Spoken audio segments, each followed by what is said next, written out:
Good morning to all. I am Dr. Prabhakar Shukla. My YouTube channel name is Dr. Prabhakar Shukla Mathematics Classes.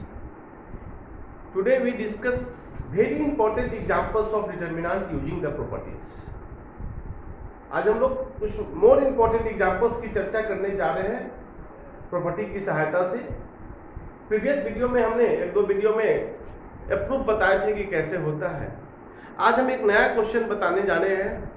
उससे पहले मेरे channel doctor Prabhakar Shukla mathematics classes को subscribe करें, like करें, share करें और अपना कमेंट्स और सुझाव भी अवश्य दें। तो क्वेश्चन क्या है वो देखेंगे।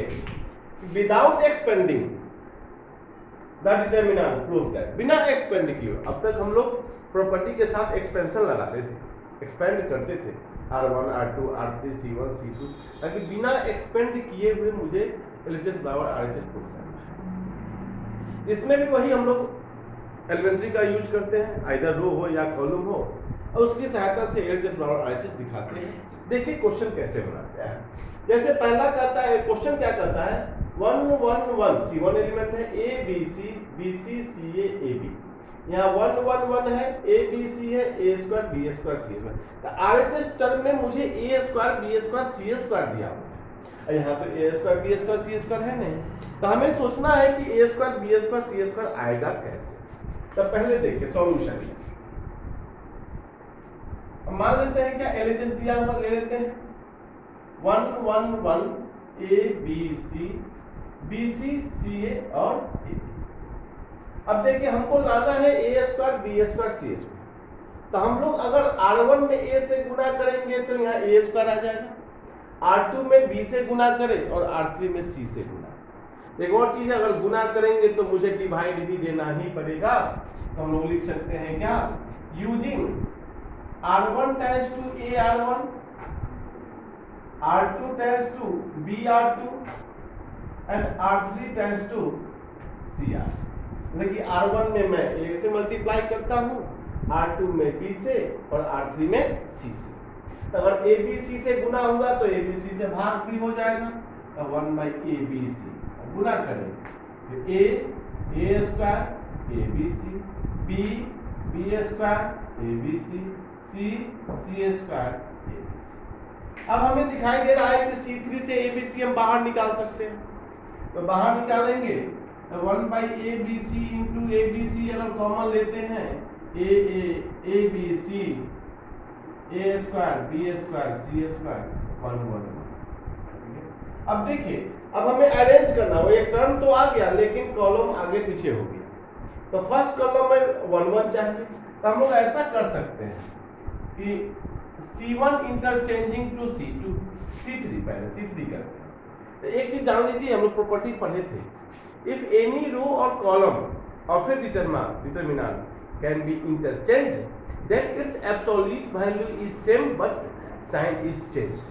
अगर कोई दो रो या दो कॉलम को आपस में इंटरचेंज करते हैं तो उसका वैल्यू सेम होता है लेकिन साइन चेंज हो जाता है, प्लस का माइनस, माइनस का प्लस। यहाँ C1 C3 को चेंज कर रहे हैं तो माइनस बाहर लगा देते हैं। यहाँ पे 1 1 1 A square B square C square और यहाँ हो जाएगा ABC। अब देखें ABC मेरा C2 का एलिमेंट है और A square B square C square हुआ C3 का।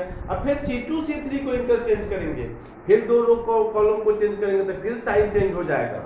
तो फिर हम क्या करेंगे, again using C2 interchanging to C3। ये माइनस एक है, एक और माइनस हो जाएगा, 1 1 1 ABC A square B square C square minus minus plus 1 1 1 ABC A square B square, यही बराबर है। यही हुआ विदाउट एक्सपेंडिंग द प्रूफ। पिछले में हम लोग एक्सपेंडिंग किए थे प्रॉपर्टी लगा के, विदाउट एक्सपेंडिंग प्रूफ। इस तरह से और भी क्वेश्चन, इसी में एक क्वेश्चन होता है सॉल्व द डिटरमिनेंट। डिटरमिनेंट को सॉल्व भी करना होता है, वहां से x का मान निकालना होता है। उस तरह के भी क्वेश्चन एक हम आप सबों के बीच रखते हैं, इसे स्क्रीनशॉट लेके भी समझ सकते हैं, इंपॉर्टेंट क्वेश्चंस है।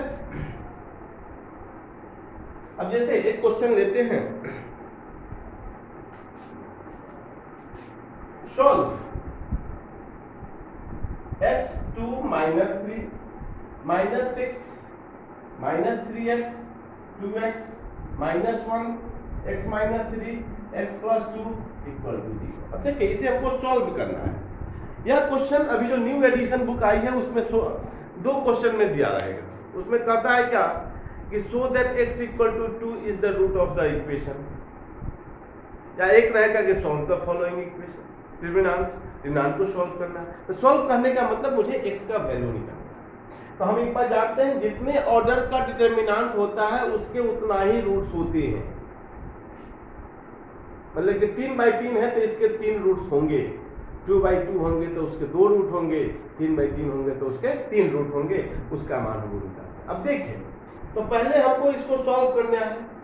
तो पहले हमको थोड़ा सा अपना दिमाग लगा के देखना है कि कॉमन टर्म कैसे है, हम किसको यूज कर सकते हैं। यूज करने के लिए अगर थोड़ा सा दिमाग लगाया जाए, C1 और C3 को जोड़ के देखते हैं हम लोग। देखिए तो क्या आता है। तो using C1 tense to C1 plus C3, अगर दोनों को जोड़ते हैं तो क्या हो जाएगा x minus 1 x minus 3 plus 2 x minus 1 x plus 2 minus 3 x minus 1 minus 6 minus 3x 2x minus 1 x minus 3 x plus 2 equal to. देखिए अब x माइनस 1 C1 से हम लोग कॉमन निकाल सकते हैं, तो निकाल लेंगे तो x माइनस 1 ये हो जाएगा 1 1 1 minus 6 minus 3x 2x minus 1 x minus 3 x plus 2 equal to. अब जैसा कि हम जानते हैं कि 3 को 0 1 आ गया तो दो कंसेक्यूटिव टर्म्स को हम लोग 0 कर देंगे।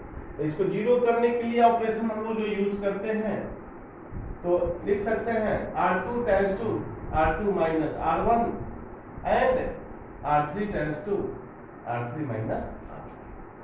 तो सॉल्व करें x माइनस 1 माइनस 6 माइनस 1 1 में से 1 जाएगा 0, ये हो जाएगा कितना माइनस 3x प्लस 6, इसको घटाएंगे तो x माइनस 2 या 0, या हो जाएगा 2x प्लस 6, ये हो जाएगा x प्लस 3 इक्वल टू। अब हम लोग इजिली C1 को एक्सपेंड कर सकते हैं, यहाँ पे सॉल्व करना है तो इसमें एक्सपेंशन लगा सकते हैं। तो एक्सपेंडिंग किसको करते हैं C1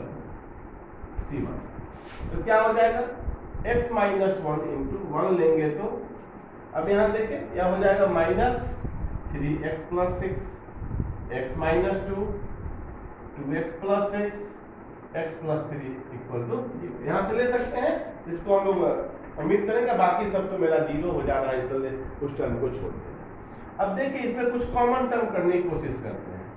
माइनस 3 निकालेंगे तो x माइनस 2 2 निकालेंगे तो x प्लस 3 और x प्लस 3। अब देखिए x माइनस 2 R1 से कॉमन हो जाएगा और x प्लस 3 R3 से कॉमन हो जाएगा। तो x minus 1 into x minus 2 into x plus 3, इसको माइनस 3 1 2 1 इक्वल टू 0।